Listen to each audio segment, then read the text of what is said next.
بصوا الجمال، حاجة حلوة سريعة جدا وما بتاخدش أي وقت نهائي. هنعمل الجمال ده وبالطبقات دي 3 طبقات. بصوا بقى، بصوا الجمال. بصوا، بصوا الحلاوة. مم. طعمها تحفة، طعمها تحفة تحفة تحفة. ندوق تاني. بصوا. مم.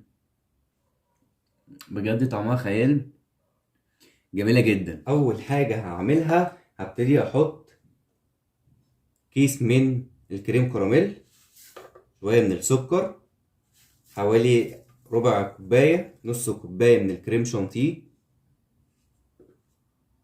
كوبايتين من الحليب، والحليب يكون ساقع.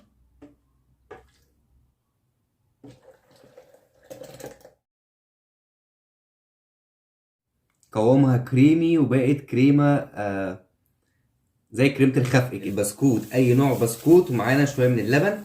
هحط البسكوت كده في اللبن واحطه في البولات بتاعتنا.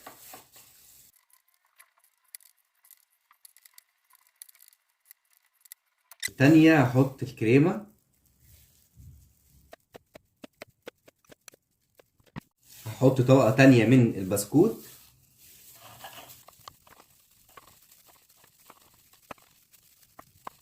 معلقتين كاكاو، وخليت الكريمة تبقى بالشوكولاتة.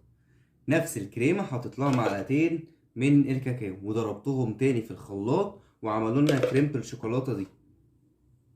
نحط بقى الطبقة التانية.